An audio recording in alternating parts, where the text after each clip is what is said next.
오늘은 공모주 청약 시 배정 많이 받는 법이라는 주제로 영상을 만들어 봤습니다.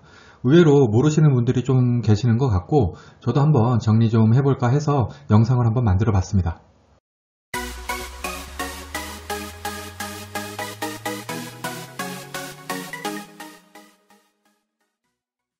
구독, 좋아요, 알림 설정은 저에게 큰 힘이 됩니다.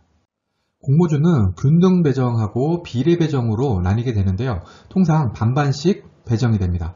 예를 들어서 일반 청약자 배정 주식수가 100만 주인 공모주가 있다고 치면은 50만 주는 균등 배정되고 50만 주는 비례 배정이 됩니다.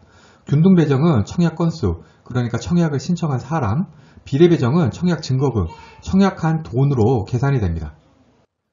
먼저 균등 배정 방법부터 살펴보면 만일에 청약 건수가 10만 건이라면 균등 배정 수량 50만을 10만 건으로 나누면 5주가 되죠. 그래서 청약한 사람들은 모두 5주를 배정받게 됩니다. 그런데 청약 건수가 2배인 20만 건이라면 50만 나누기 20만은 2.5주가 되죠. 그러면은 청약한 사람들은 2주는 모두 확정적으로 받지만 50%의 확률로 3주를 받게 됩니다. 다음은 비례 배정 방법입니다. 우선 비례 경쟁률 계산이 필요한데요. 공모가가 한 주에 10,000원이라면 총 공모 금액은 100억이 되겠죠.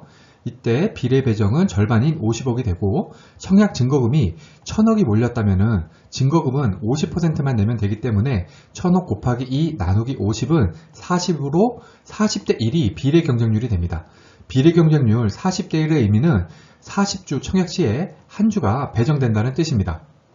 통상 비례 배정은 4,4,5입이 적용이 됩니다. 이게 무슨 얘기냐면은 소수점 첫째 자릿수가 6 이상이어야지 한 주가 더 배정된다는 뜻입니다. 예를 들어서 100주 청약을 했다고 칠게요. 비례 경쟁률이 40대 1에서 80대 1이면은 비례 수량이 2.5, 2, 1.67, 1.43, 1.25가 나옵니다. 요거는 100을 40, 50, 60으로 나눈 값이고요. 그런데 5, 4, 6이 적용이 되기 때문에 요거는 2.5는 6이 안 되죠. 그렇기 때문에 2주 배정. 요거는 당연히 2주 배정. 요거는 1.67로 소수점 첫째 자릿수가 6 이상이죠. 그러면은 한 주 더 받아서 2주를 받게 됩니다. 요거는 당연히 0.6이 안 되기 때문에 한 주씩 받게 되겠죠. 그런데 5, 4, 6입을 적용을 해서 주식이 남으면은 소수점 자릿수가 5. 얼마까지 추가 배정이 가능하기도 합니다. 그런데 확실하게 하기 위해서는 소수점 첫째 자릿수가 0.6 이상이어야지 한 주 받는다 라고 생각하고 청약을 하셔야 할 것입니다. 그러면 최대 배정 받아보기 한번 도전해 보겠습니다. HK이노엔 실제 청약 건수하고 비례 경쟁률을 기준으로 과연 어느 증권사에 청약을 하는 게 더 좋았을지를 한번 살펴보죠. HK이노엔은 공모가가 59,000원이었고요. 한국투자증권, 삼성증권에 청약이 가능했습니다. 두 증권사 균등배정 주식수는 68만, 58만 정도였고요. 청약 건수는 34만, 26만이었습니다. 그러면은 균등배정 수량은 균등배정 주식수를 청약 건수로 나누면 되겠죠? 그러면 한국투자증권은 1.96, 삼성증권은 2.23이 나옵니다. 만일에 천주 2,950만원을 청약을 했다고 치면은 한국투자증권 비례 경쟁률이 773.94대 1이기 때문에 비례 수량은 1.29가 나오고 5, 4, 6입에 따라서 비례 배정은 한 주가 되겠죠. 마찬가지로 삼성증권도 한 주가 배정이 되게 됩니다. 그렇다면 어디에 청약하는 게 더 좋았을까요? 두 증권사 모두 청약 수수료는 2,000원이었습니다. 그런데 비례 배정 같은 경우에는 두 증권사 모두 확정적으로 한 주를 받게 되지만 균등 배정은 한국투자증권이 한 주 확정이고 96% 확률로 2주, 삼성증권은 2주 확정에 23% 확률로 3주기 때문에 당연히 삼성증권에 청약을 해야지 23% 확률로 총 4주를 받을 수 있었겠죠. 그래서 HK이노엔 같은 경우에는 삼성증권에 청약하는 것이 맞았습니다. 이게 좀 복잡해 보이지만 실제 청약할 때는 나머지들은 다 고정이 되어 있는 상황이고 요 빨간색 표시 청약 건수가 얼만큼 나오는지, 그 다음에 자신이 얼마나 청약할지, 그 다음에 비례 경쟁률이 얼마가 나오는지만 확인하시면 됩니다. 자, 그러면은 다른 예시를 한번 들어보겠습니다. 요 청약 건수는 앞선 예시하고 동일한데 만일에 한국투자증권의 비례 경쟁률이 600대 1이라고 치겠습니다. 그렇게 되면은 비례 수량이 1.67대 1이 나와서 비례로 2주를 받게 되겠죠. 이런 경우에는 어디에 청약하는 것이 더 좋을까요?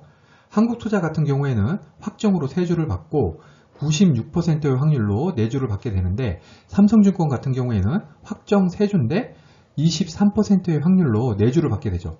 당연히 한국투자증권에 청약하는 것이 정답입니다. 이런 식으로 청약일에 청약 건수하고 비례 경쟁률이 어떻게 변하는지를 보시고 어느 증권사에 청약하는 게 더 많이 받을 수 있는지를 계산하시면 됩니다. 다음 주에 예정이 되어 있는 한컴 라이프 케어라는 종목을 예시로 들어서 최대 배정을 한번 받아보겠습니다. 한컴 라이프 케어는 공모가가 13,700원이고요. 미래에셋증권 단독 주관사입니다. 균등 배정 수량은 103만 건, 만일에 20만 건이 청약 건수가 들어왔다면 균등 배정 수량은 5.19가 되겠죠. 그리고 비례 배정 같은 경우에 비례 경쟁률은 1200대 1로 가정을 하겠습니다. 그리고 청약 주식수가 1000에서 5000주 사이로 바뀔 때 비례 배정으로 몇 주를 받을 수 있는지를 계산해 보면은 1000주일 때는 비례 수량이 0.84, 5462이기 때문에 한 주 받겠죠. 2000주일 때는 1.67이니까 2주, 3000주일 때는 2.50이니까 2주, 4000주일 때는 3주, 5000주일 때는 4주를 받게 됩니다. 즉 여기 보시면은 2000주일 때랑 3000주일 때 배정 수량이 같은 것을 알 수가 있습니다. 즉 자신의 가용 자금이 2000주에서 3000주 사이라고 치면은 3000주를 하는 게 아니라 2000주 청약하는 것이 옳겠죠. 이런 식으로 배정 원리를 알게 되면은 적은 금액으로 동일한 배정 수량을 받을 수 있게 됩니다.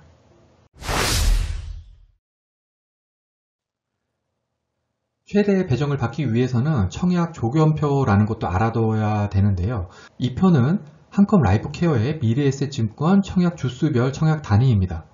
이게 뭔 뜻이냐면은 10주에서 100주 이하는 청약 단위가 10주고 그 위는 100주, 1000주, 2000주라는 뜻입니다. 요거를 이제 풀어서 표로 만들어 놓은 게 청약 조견표가 되는데, 즉 10주, 20주, 30주, 100주 이렇게 청약이 되는데 100주를 넘었으면은 10주 단위가 아니라 100주 단위라는 거죠. 100주, 200주, 300주, 그리고 1000주까지. 그리고 1000주를 넘었으면은 1000주 단위, 만주를 넘었으면은 2000주 단위로만 청약이 가능하다는 뜻입니다.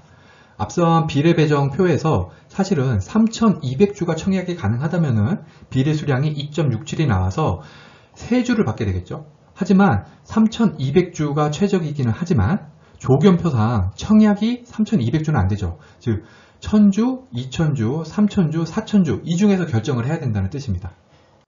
이 표는 다음 주에 쓸 크래프톤 조견표인데요. 이 조견표는 증권사별로 청약 단위가 전부 다릅니다.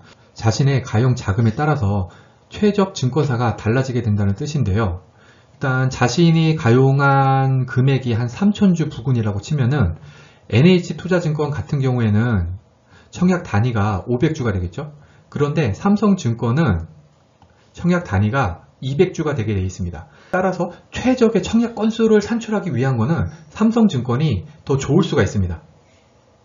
그리고 댓글로 청약 건수나 비례 경쟁률은 어디에서 확인 가능하냐라는 질문이 조금 있던데요. 이것은 이제 청약일에 증권사 MTS나 HTS에서 공식적으로 확인이 가능하고요. 보통 이제 블로거 분들이나 아니면 네이버 다음 카페도 있고 유튜버 분들이 이것을 정리를 해서 청약일에 올려주시니까 그거를 참조하시면 되겠습니다. 앞선 내용을 정리를 하면은 청약 건수, 비례 경쟁률에 따라서 배정 수량이 결정이 되기 때문에 한 주라도 더 배정을 많이 받기 위해서는 이 두 가지를 확인을 하셔야 됩니다. 그리고 가용 자금을 최적으로 사용하기 위해서는 주간 증권사별 조건표도 확인을 해야 되겠죠. 마지막 청약날 마감 시간인 4시 직전에 이 두 가지를 보고 청약하는 것이 최선이긴 하지만 이체 오류 등이 발생하는 경우가 종종 있기 때문에 3시쯤에는 청약을 마감하시기를 권해드립니다. 오늘 영상이 도움이 되셨다면 구독, 좋아요, 그리고 알림 설정까지 부탁드립니다. 감사합니다.